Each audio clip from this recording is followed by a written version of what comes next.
Ok. J'avais à cœur de partager une thématique pas facile, mais enfin, si elle l'est, mais pas facile à. C'est pas qu'elle n'est pas facile à expliquer, c'est qu'elle n'est pas facile à expérimenter, voire même à réaliser pour la vivre. Ça va être très simple, hein. C'est 3 mots. Vivre devant Dieu.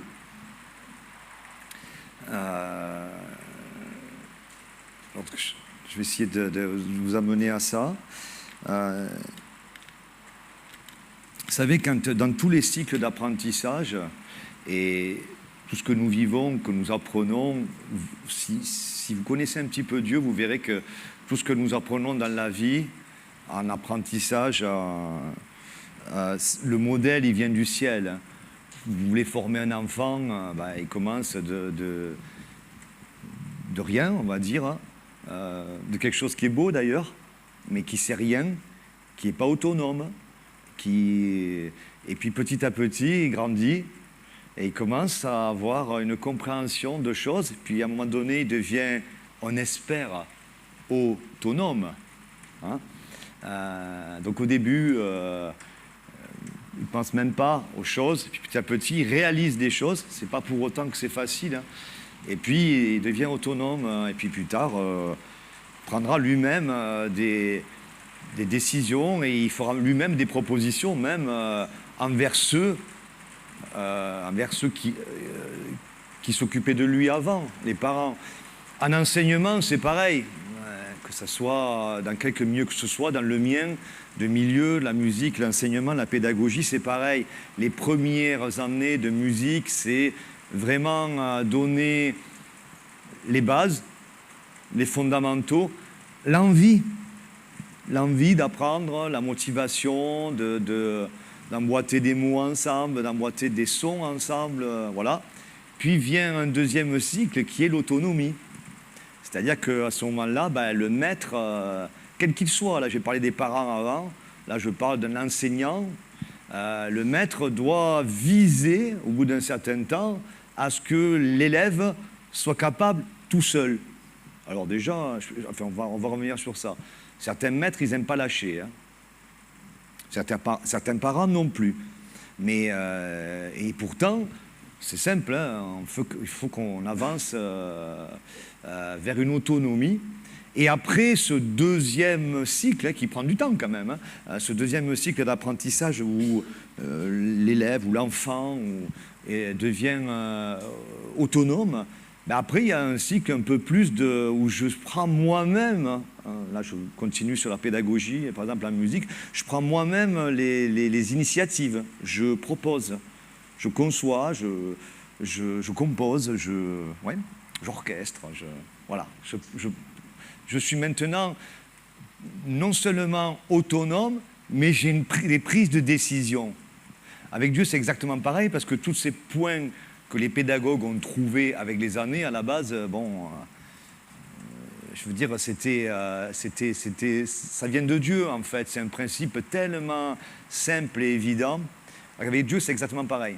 C'est-à-dire qu'on commence, au début, on ne sait rien, normalement. Puis petit à petit, au bout de quelques temps, Dieu nous amène à être autonomes. Ce n'est pas indépendant, autonome. Hein. C'est juste, je peux par moi-même avoir déjà un certain bagage, pas mal d'ingrédients, d'éléments dans ma petite mallette, et je peux ouvrir, je dis, ah ouais, c'est ça, ah ouais, mais voilà. Donc je sais comment un petit peu m'en sortir tout seul. C'est ça l'autonomie. Hein, je veux dire, quand vous laissez pour la première fois des enfants à la maison, ils ne savent pas pour autant cuisiner, ils ne savent pas faire le ménage, ils ne savent pas faire toute la maison, entretenir, mais ils savent que l'autonomie, c'est peut-être que je sais qu'on peut téléphoner parce que s'il y a un pépin, je téléphone. Ça, c'est être autonome déjà. Ça veut pas dire qu'ils savent tout faire ou que je sais tout faire ou qu'on sait tout faire. Mais on a appris qu'il existait des moyens dans lesquels on peut puiser.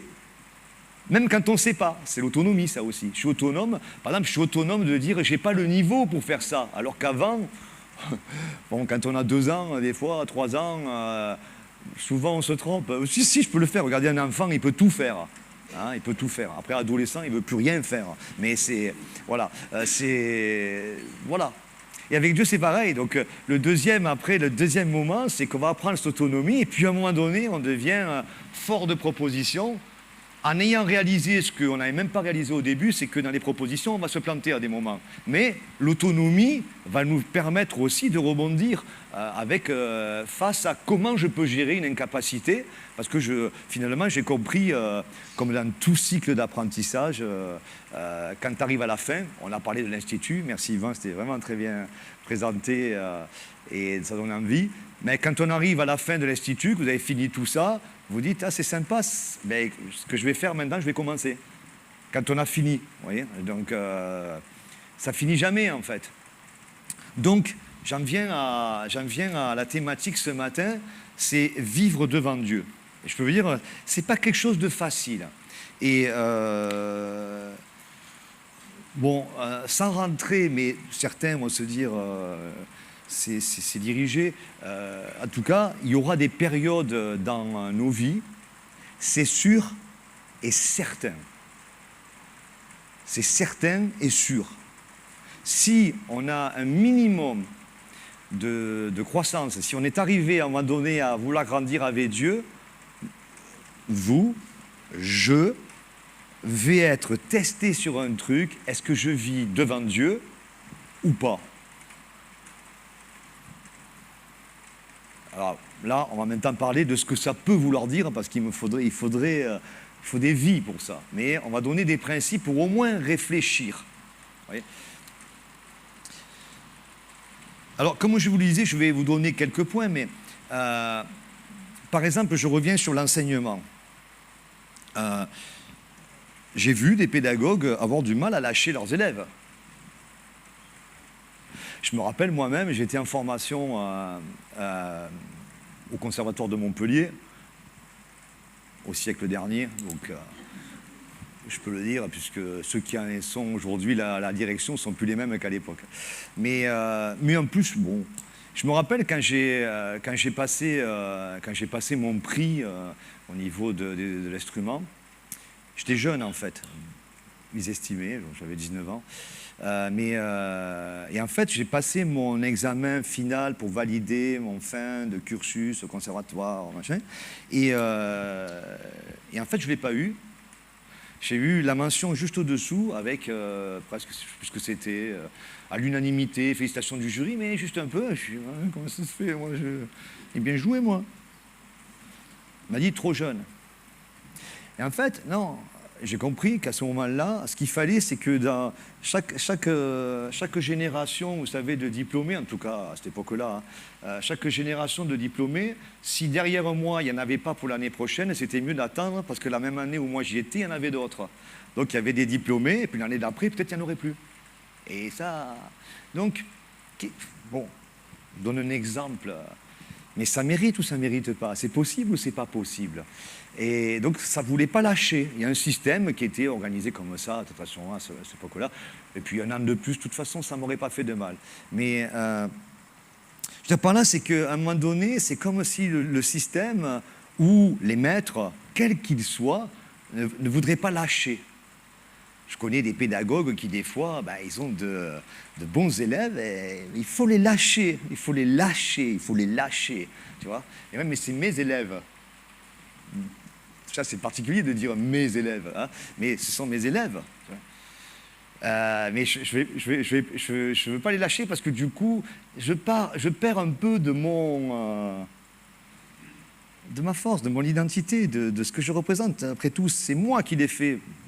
Ouais, mais ton rôle, c'est pas de garder. Les parents, des fois, font ça, et je peux comprendre, c'est dur. C'est des fois, on ne veut pas lâcher les enfants, à un moment donné. Oui, mais il a 28 ans, là, quand même.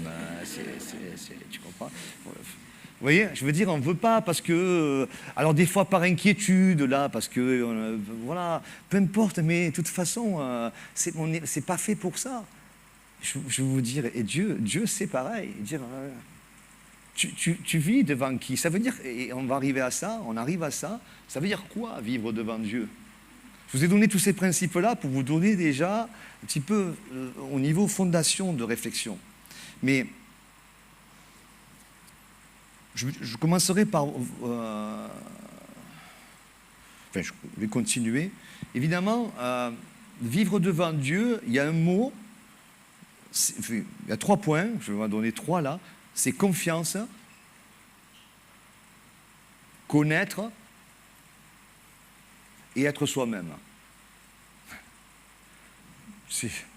Ça semble tellement évident. Hein, ça ne marche pas toujours comme ça pourtant. Hein. Mais je recommence. Pour vivre devant Dieu, il faut avoir confiance. Si tu vis devant quelqu'un, tu vois, je veux dire, hein, ça veut dire que tu vas t'exposer quand même. Donc ça parle quand même d'avoir confiance. C'est pareil que le mot foi. Hein. Le chant était impeccable juste avant là. Que ceux qui nous regardent voient que nous vivons devant Dieu, en fait. Hein. Donc confiance, connaître, parce que moi je fais confiance, on apprend aux enfants, tu ne fais pas confiance à n'importe qui. Hein. Oui. Tu fais confiance à des gens que tu as appris à connaître. Et ça, là, la dernière partie, être soi-même, on commence à rentrer un petit peu plus en profondeur. Parce que, alors c'est sûrement un point qu'on abordera sur le cours de théologie de la grâce, parce que personnellement, je trouve, c'est une observation que je fais, c'est que beaucoup de gens, en fait, on dirait qu'ils ne sont pas soi-même, ils ne sont pas eux-mêmes, pardon. C'est comme, il y aurait plusieurs vies, tu sais, tu vis un truc avec Dieu, tu vis un truc là-bas, ce sont plusieurs personnes, en fait, tu vois. Je me demande comment ça se passe, en fait. Alors, sans compter qu'on ne peut pas s'empêcher de dire qu'on est des êtres humains, donc des fois, on est un peu troublé dans notre identité, on touche à l'hypocrisie, des fois. Tu vois quelque chose et après, je suis autre chose. Voilà, je parais quelque chose et pour faire bonne figure, mais après, tu sais.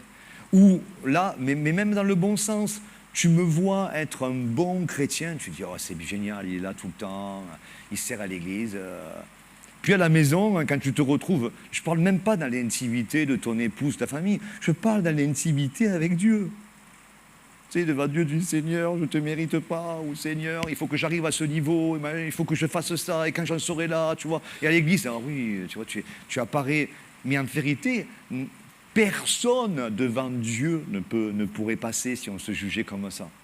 Et ça, c'est hyper important. Dieu t'accepte comme tu es. C'est ça, vivre devant Dieu. Et c'est pour ça que tu vas apprendre avec le temps à avoir tes propres convictions, parce qu'un jour, nous paraîtrons tous devant le tribunal de Christ, qui est d'ailleurs un tribunal de récompense. Hein. Tous les chrétiens vont passer un jour devant Jésus-Christ.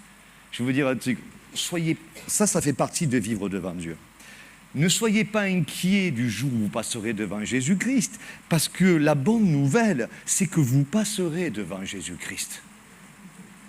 Vous comprenez ça? Les gens s'inquiètent quand je vais devoir passer devant Jésus-Christ. Mais gloire à Dieu que tu aies à y passer devant. Parce qu'il y en a qui n'y passeront pas. Et ceux-là. Donc, ça a commencé déjà aujourd'hui. Nous devons tous comparaître devant Jésus-Christ. Mais aujourd'hui, je comparais. Maintenant, là, je suis devant Jésus-Christ. Tu sais? Alors un jour, bien sûr, il y aura un moment bien particulier. Mais maintenant, là, maintenant que je vous parle et vous m'écoutez, vous croyez qu'on ne comparait pas devant Jésus-Christ en ce moment-là? Vous croyez que si je vous dis des inepties, Dieu ne les voit pas? Vous croyez que si je pense à carrément des trucs de fou, Dieu ne ressent pas, Dieu ne sait pas, Dieu ne connaît pas ma vie de hier, d'avant-hier, de demain? Bien sûr que si. C'est ça, vivre devant Dieu. Étant justifiés en Jésus-Christ, nous avons la paix avec Dieu. Ça, ce sont des positions pour vivre devant lui.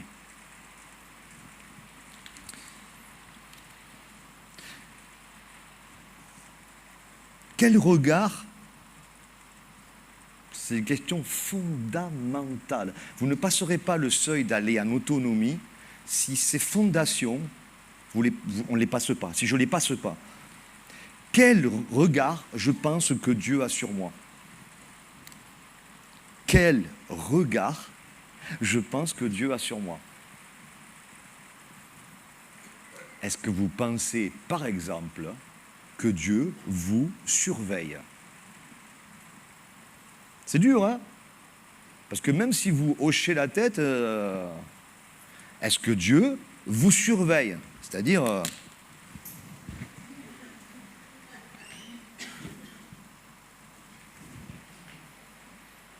tu as de la chance qu'au ciel, il n'y a pas d'heure, hein, parce que... mais en fait, c'est super qu'on rigole ensemble, hein, parce que par moments, on pense comme ça. Dieu me surveille. Bon, si encore ça se limitait à ça, c'est que des fois, je dis, Dieu te surveille. Je le dis à l'autre, je dis à l'autre. Tu sais, je commence à mettre une pression. Tu sais. Quel est ce Dieu? C'est pour ça que je vous disais, le connaître. J'ai parlé de double vie. Vous savez, quand personne ne me regarde, je ne parle pas, parce que ça on le dit souvent, et c'est vrai. Vous me voyez comme ça, et après vous ne me voyez pas à la maison. Ok, ça c'est vrai. Mais vous me voyez comme ça, et après comment vous me voyez, ou comment vous pourriez me voir si vous me voyez juste tout seul, avec Dieu, tiens. S'il n'y aurait pas d'embrouille là, il n'y a pas de... Comment je suis quand je suis seul avec Dieu? C'est-à-dire, je commence à me justifier. Ouais, tu comprends, Seigneur. Vous voyez ça là? Vous pensez que ça existe, ça? Eh oui, ça existe. Mais vous pensez que c'est plausible que ça existe dans le monde de Dieu? Tu sais, je me justifie, Seigneur, tu comprends, machin, ou alors, bah, Seigneur, s'il te plaît, pardon, me tape pas. Tu sais, tout ça là, c'est pas comme ça que ça marche. Hein? Nous manifestons la bonne nouvelle de l'Évangile. Donc, et tôt ou tard, peut-être en ce moment d'ailleurs, mais en ce moment, il y a 6 mois, il y a 10 ans, et dans 10 ans, si on est toujours là, vous aurez des moments où il y aura Dieu et toi. Il n'y aura ni ton mari, ni tes enfants, ni les chrétiens, ni le pasteur, ni le ministère, rien. Il y aura toi et lui. Tu vois, dans la vie. Et là, je vais dire, attends, tu as fait combien d'années de fondamentaux? Tu les connais tes fondamentaux? Qu'est-ce que tu me proposes? Qu'est-ce que tu proposes dans ta pensée? Vas-y, c'est presque, vous savez, je fais une blague là, hein, parce que je ne sais pas exactement comment ça se passe, mais je sais qu'au fond, il y a quelque chose qui se passe comme ça. C'est comme si Dieu me disait, allez, vas-y, qu'est-ce que tu me proposes? Tu es autonome? Vas-y, fais-moi une force de proposition. Montre-moi quelque chose. Vas-y, comment tu vis cette situation? Comment tu parles de cette situation? Comment tu le vis? Comment tu vois que je te regarde? Qu'est-ce que je dis sur toi? Oui. Waouh! Franchement, hein, je sais que si je devais interroger chacun, vous ne me donneriez que des bonnes réponses.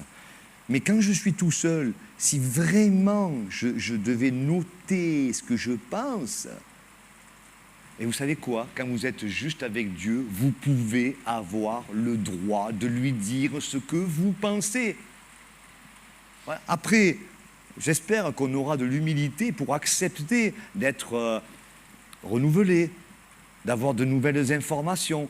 Parce que si vous devenez autonome, vous avez appris à aller piocher dans des boîtes des ingrédients et vous savez qu'il y a des ingrédients qui vont vous dire « Ah, peut-être que je me trompe. Ah, peut-être que je peux y aller. Ah, vous aurez cet ingrédient-là aussi. » Exactement comme l'apprentissage d'un enfant. Et autre point qui va avec ça, qui contrôle ma vie? Tu sais, si tu fais « Qui contrôle ma vie? Dieu. » On va réfléchir. Moi, je vous dis, je vais commencer. Moi, je contrôle ma vie? Ou Dieu contrôle ma vie? D'ailleurs, si Dieu contrôlait ma vie, c'est le mot qui demanderait définition. Hein. Donc ce mot-là, contrôler, c'est ambigu. Hein. Ça dépend ce qu'on met derrière. Dans la connaissance de Jésus-Christ, de Dieu, ça dépend de la nuance que vous mettez à contrôler. Parce qu'en fait, Dieu ne veut pas vous contrôler. Il veut un travail d'association. Contrôler. Mais si Dieu me contrôlait, qu'il me prenne en force comme ça ne serait plus la peine de venir ce matin. Hein. Vous voyez, je veux dire, on serait tous, je ne sais pas dans quel état d'ailleurs. Hein. Je ne sais pas.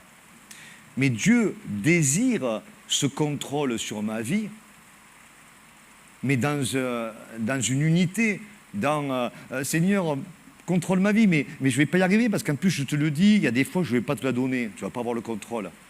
Puis en plus, il y a un truc qui est marrant. Hein. Si vous avez reçu Jésus-Christ, pensez à ça. Si vous avez reçu Jésus-Christ, je pense que la plupart des gens, sinon, faites-le ce matin, c'est gratuit, ça peut rapporter gros.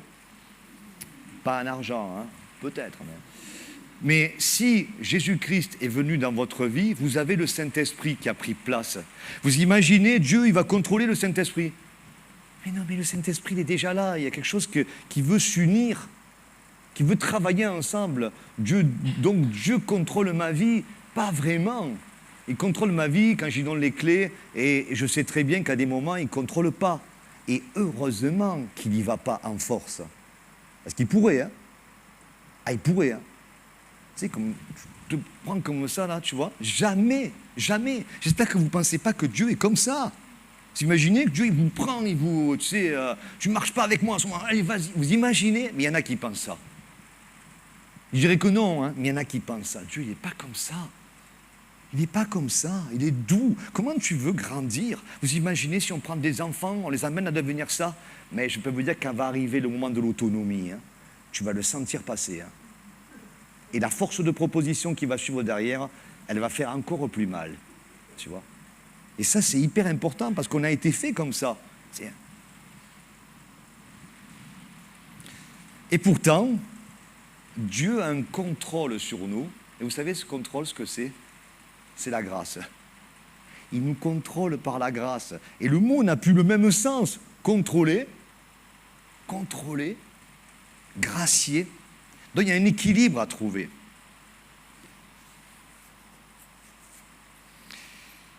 Et si j'apprends pas à vivre devant un Dieu, je vais vivre devant les hommes. Devant moi, devant ma maison, devant les hommes. Et ça sera éprouvé même dans l'Église. Pareil, commencez.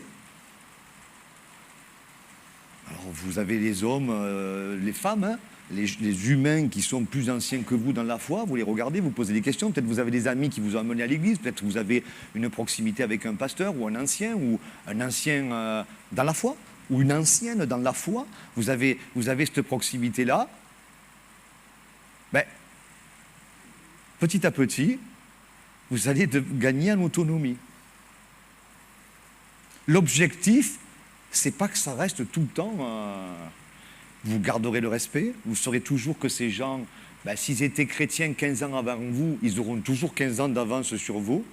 Si vous avez 20 ans et qu'ils ont 50 ans, ok. Vous n'êtes pas comme ces enfants qui, 3 ans, disent tu peux gérer la maison? Oui, oui, je peux. C'est comme les enfants qui, des fois, vous leur dites on peut faire un truc de fou. Ils le faisaient. Je m'amusais avec ton frère, avec mon fils, quand il était petit, on allait balader, il avait 2 ans. Il y avait des blocs de pierre, vous savez, qui bloquaient pour les voitures, là. J'ai dit, viens, on va les déplacer. Il y croyait. Alors, on était là en train de pousser la pierre. Bon, en même temps, il a pris, hein. Il a un peu la déplacer. Hein. Mais à l'époque, vous voyez, c'était marrant. Ouais, mais c'était un temps. Voilà. Avec le temps, il a réalisé qu'on ne peut pas la bouger. Mais avec le bagage, il a dit, avec des outils, avec de l'aide, avec des choses, on peut trouver un système pour la bouger puisqu'ils l'ont amené là. Vous voyez? Et ça, notre vie avec Dieu, c'est ça. C'est qu'on apprend à devenir des êtres autonomes, des êtres qui vivent devant Dieu et qui n'ont pas peur d'aller devant lui dans l'état où ils sont.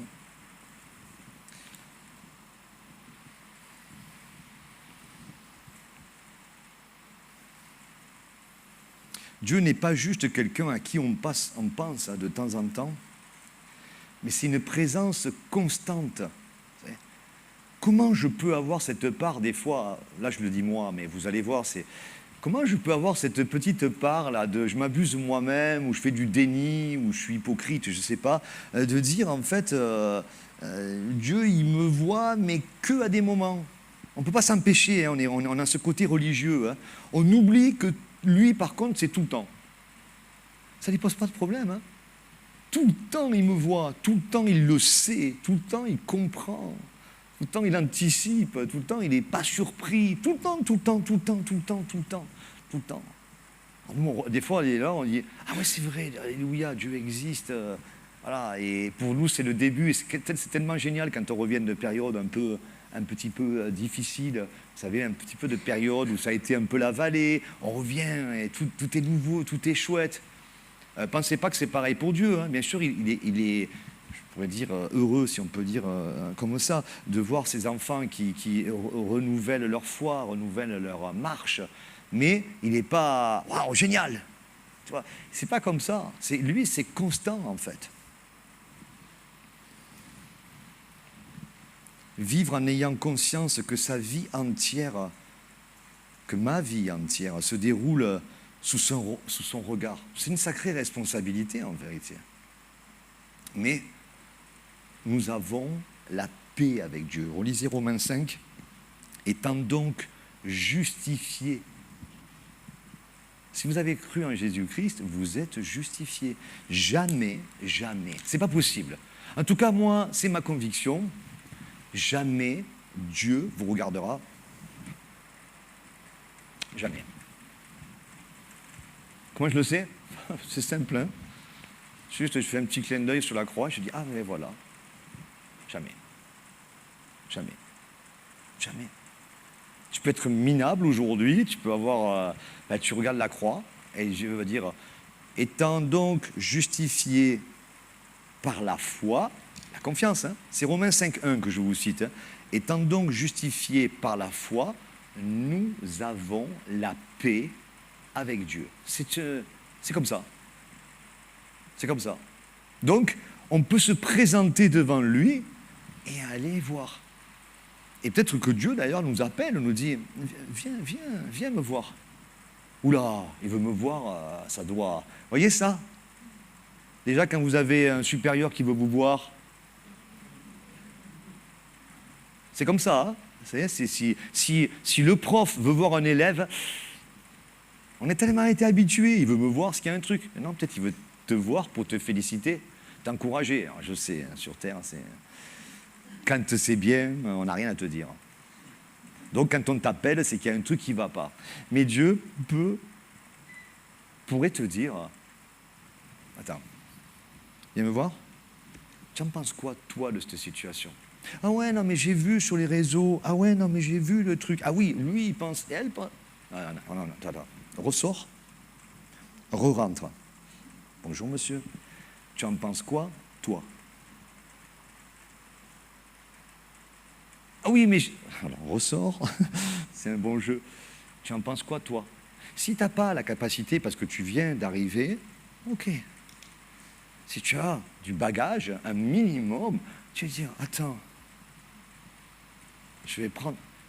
Et je le répète, des fois, le bagage, c'est juste de savoir que je n'ai pas la réponse, mais que je sais que je peux prendre le téléphone pour appeler papa, maman. Je sais que j'ai un enseignant qui m'a donné des bagages pour vivre devant Dieu, pour vivre devant les hommes, parce que je n'ai pas honte d'aller le voir. Je peux aller voir, moi personnellement, j'ai un maître musical que je garde, et je n'ai pas peur, même si j'ai fait 50 ans de musique, je l'appelle, je n'ai pas compris ça. Il m'explique. Je dis, oh, mais quand même, après 50 ans de musique. Mais c'est ça que j'ai appris. C'est ça que j'ai appris notamment, parce que je lui fais confiance et je n'ai pas honte de lui dire, après 50 ans de musique, je ne sais pas comment on fait avec ça. Ou je ne sais pas comment l'expliquer. Mais toi, tu dois savoir, puisque tu as 20 ans de plus. Et c'est ça quand on va voir Dieu. Et vous savez, je terminerai avec ça. Il y aurait d'autres points, mais à mon avis, je vais faire une thématique sur ça. Vivre devant Dieu, c'est, à mon avis, c'est d'actualité. L'Église, c'est vous, c'est moi, c'est nous. Et je pense que ce n'est pas anodin quand on se dit Dieu m'appelle, Bon, c'est pas comme ça, vous ne recevez pas un courrier. Mais on est encouragé quand même à la communion, on est encouragé, on va dire, le matin, le soir, dans la journée, à prendre des moments avec Dieu. Et d'ailleurs, certains en souffrent de ça, parce que certains se disent, je prends ma Bible, je l'ouvre et je ne ressens rien. Voyez, donc il y a un désir derrière de passer un temps avec Dieu, c'est ça qu'on recherche. Et franchement, moi, encore une fois, là c'est ma conviction, je pense que quand j'ai ces moments avec Dieu et que je réfléchis à des sujets complexes ou des sujets, étapes de ma vie, j'ai le Saint-Esprit, je fais partie de l'Église, et j'ai la paix avec Dieu. C'est biblique, ce que je vous dis. Là, par contre, je n'extrapole pas. Là. J'ai la paix avec Dieu. Si tu as reçu Christ, tu as la paix avec Dieu. C'est comme ça. Hein, Dieu me dit, viens me voir. Je m'assois. Parce que Dieu ne me dit pas, toi tu restes debout. Ça, c'est la connaissance de Dieu. Tu as la paix, tu es tranquille. Qu'est-ce que tu en penses, toi? Dieu me dit à moi, qu'est-ce que tu en penses? Qu'est-ce que tu ferais, toi? Waouh! Qu'est-ce que tu ferais, toi? Comment tu vois la chose? Je ne sais pas, Seigneur. Toi, tu sais.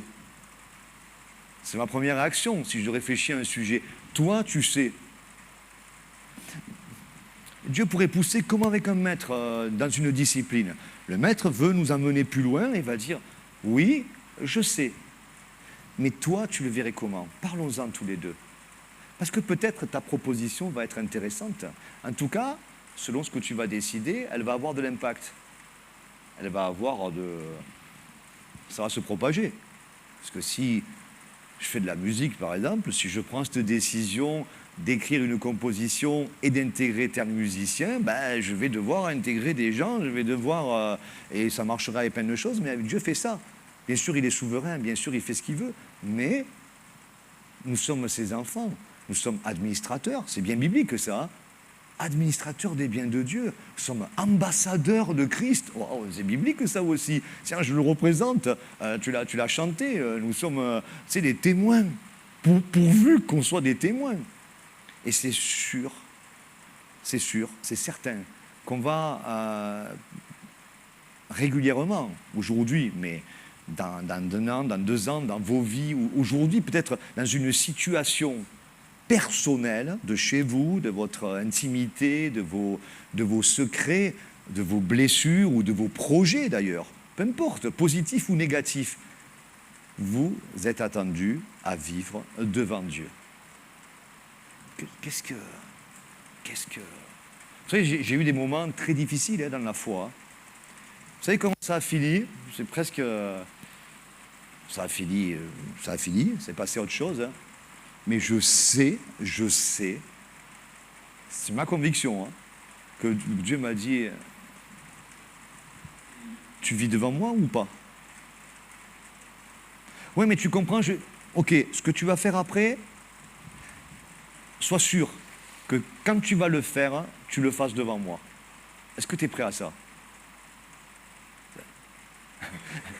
C'est rigolo pour cette pensée. Même Judas,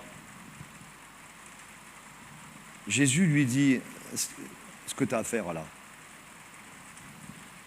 tu vas le faire sous mon regard. Vous voyez le passage, hein? Il lui dit, ce que tu as à faire, vas-y, fais-le promptement. C'est comme si Jésus anticipe. Il lui dit, tu vois, bon là on a un cas, passe pas bien quand même. Mais c'est beau de vivre devant Dieu.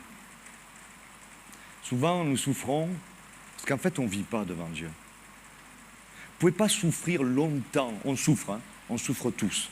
De différentes physiques, mentales des fois, blessures, futures, présents, que va-t-il se passer demain, loyer, salaire, tous ces trucs-là. On souffre. Mais si on souffre longtemps sur un truc, c'est qu'il y a quelque chose qui ne va pas. Et la question pourrait se résumer à « devant qui vivons-nous » Parce que dès que c'est un regard de quelqu'un qui est fini, même s'il est gentil, quelqu'un qui est fini, qui est sur terre, tu vois, il y a une limite.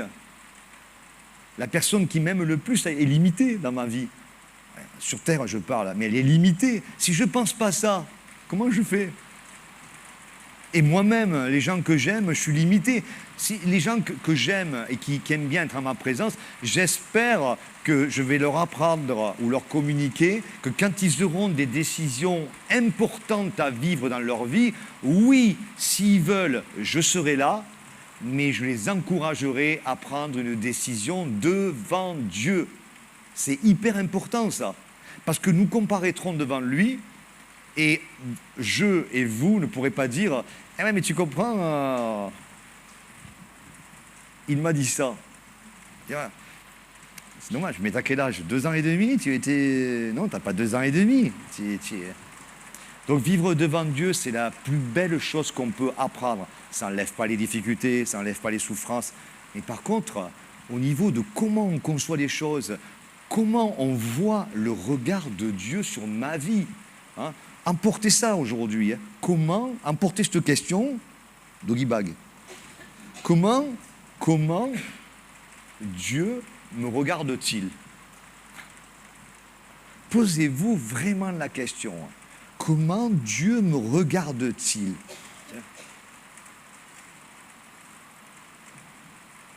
Terminons avec l'Évangile. C'est l'Évangile que je vous prêche. Hein. Vous l'avez la réponse. Hein. Comment Dieu vous regarde? Il a envoyé son Fils, Jésus-Christ, mourir pour vous. Voilà comment Dieu vous regarde. Je vais vous dire un truc. Lui, il vit devant vous. Il n'a pas peur d'être appelé votre frère. Il n'a pas honte de venir se placer devant, de venir vous chercher et vous sauver, de venir s'abaisser d'une divinité à une humanité qui a reçu beaucoup, parce qu'il n'a pas honte de vivre devant toi et devant moi. Ça, c'est la bonne nouvelle. Vous croyez qu'après, une fois qu'il s'est abaissé pour venir nous élever, il va dire « Bon, alors maintenant, je te regarde et tu as intérêt à assurer ?» Non, c'est le même hier, aujourd'hui et éternellement. Et il m'apprend ce regard. Son regard est bienveillant. Son regard est rempli d'amour. Son regard est rempli de compassion. Son regard est rempli de pardon. Son regard est rempli de pardon, de justice. Oui, parce que Dieu est juste, Dieu est vrai. Et Dieu fait que les choses doivent aller, et petit à petit, un jour, on sera dans une dispensation où Christ va régner quand il reviendra. Mais l'Évangile, aujourd'hui, c'est Jésus-Christ qui est venu s'abaisser pour toi et qui vit devant toi. Christ à la croix, c'est Christ qui vit devant toi. Il vient donner sa vie. Si vous n'avez jamais pris une décision pour Jésus-Christ, c'est ce matin. Parce que je vous le souhaite, et je prie pour ça, que vous soyez au jour dernier de votre vie à la porte de celui qui va vous revoir dans son tribunal. Alors c'est un podium de récompense, mais bibliquement, ça a été traduit tribunal. Mais si vous comparaissez devant Jésus-Christ un jour, ça sera sûrement un des premiers plus beaux jours de votre vie. Ce sera le début de la suite. Et si vous n'avez jamais pris de décision avec Jésus-Christ, évidemment, vous continuerez à vivre devant les hommes, vous continuerez à vivre devant les règles, les sociétés, même devant l'Église, même devant le pasteur. Vous allez vivre devant le pasteur, il m'a vu, il ne m'a pas vu, il sait que je lis, les passages de la Bible, il le sait. Ouais, tu vois. Et vous pouvez d'ailleurs être sauvé des fois et vivre comme ça. Et en fait, mais j'apprends ça, hein. Enfin, c'est pas que je le maîtrise, hein. Oh non, pas du tout. J'apprends ça, j'apprends à vivre devant Dieu. Et si je peux, j'essaie de le dire aux autres. Vis devant Dieu. Vis devant Dieu, tu vois. Vis devant Dieu. Vis pas devant les réseaux, hein. Parce que là, il y en a tu vois. Va pas mettre ta vie sur les réseaux. Parce que, vous voyez, quand on met sa vie sur les réseaux, et peu importe si vous faites de la com, de la pub, des machins, tout ça, mais quand on met sa vie sur ces réseaux, de quoi on a besoin en fait? Qu'on voit ma tête? Qu'on voit ce que je fais? Réfléchissons. Parce qu'on a besoin de vivre devant quelqu'un, devant des gens, devant... voilà. Ça s'explique, hein. Et si c'est ça, c'est bien de le comprendre, c'est plus un problème. Même ça, je tire l'ingrédient, je dis, ah d'accord, je le faisais pour ça, ça ou ailleurs. Hein. Ah oui, j'allais là-bas pour ça. Ah oui, je faisais même ça dans l'église pour ça. D'accord, mais c'est bien, ça, je commence à être autonome, je commence à voir les choses. Ça, c'est la grâce de Dieu, ça. C'est que Dieu ne va pas dire, ah, enfin, tu l'as vu, hein. Mais non, il va dire, waouh, comment tu grandis. Comment tu grandis de t'apercevoir de ces choses-là, c'est génial. Tu t'aperçois que tu es faible, que tu es pécheur, que tu as besoin de moi. Mais par contre, moi, je te dis, allez, qu'est-ce que tu penses de ça? Va puiser bibliquement, comme on a entendu en introduction. Va puiser, va prendre les ingrédients qui vont te faire comprendre que tu as encore besoin, mais tu peux toi-même commencer à t'en sortir. Mais le regard de Dieu est là. Hein? Abraham, 99 ans. Vous lisez Genèse 17, le début, 99 ans. Vous imaginez, bon, il vivait plus longtemps, hein. Il arrive, je ne sais pas comment il arrive, hein. Je ne sais pas si c'est... Je ne sais pas, j'y étais pas. Il arrive et Dieu lui dit, vis devant moi.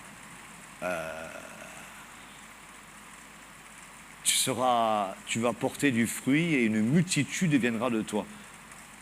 Je n'ai pas compris là. 99 ans. Mais c'est fini.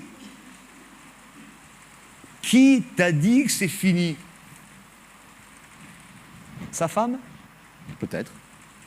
Son fils qu'il a eu, voilà? Peut-être. Tous les mecs de sa bande? Sûrement. Ses pensées? Certainement. Dieu lui dit, quel âge tu as? 99 ans. Viens me voir. Viens me voir, on va passer un bon moment. Qu'est-ce qu'il me veut? Ah ouais. Lisez-le, hein, Genèse 17, lisez le premier verset. Romains 5, premier verset, Genèse 17, premier verset, très fastoche ce matin. Vis devant moi, il lui dit. Vis devant moi. De toi va venir une multitude. Oh. Vous voyez, ça, il n'y a que... Parce que devant les hommes et devant sa pensée, sa conscience, sa femme, c'était... À ton âge, c'est fini. Bon, mais c'est bien, maintenant, tu as Ismaël. De toute façon, déjà, c'est pas mal. Tu vois? Waouh! Waouh! Merci, Seigneur, pour cette matinée. Merci pour ta présence et merci parce qu'on peut vivre devant toi. Si quelqu'un, ce matin, veut prendre une décision avec Jésus-Christ, tu dis simplement, Seigneur Jésus, ces choses que j'entends ce matin m'intéressent, m'attirent. Mais je ne comprends pas tout, évidemment, compliqué. Mais je voudrais commencer une aventure avec toi. Je te demande pardon pour ça, tiens, par exemple, pour cette chose-là. Je te la remets. Et tout le reste. Et je t'accepte comme mon Sauveur et mon Seigneur. Et je voudrais apprendre à partir de maintenant à vivre devant toi. Merci pour le sang versé. Merci pour la croix. Si vous êtes croyant depuis un moment, peut-être aujourd'hui, il va falloir renouveler et passer un cycle supérieur en devenant autonome. Merci Seigneur pour ta fidélité.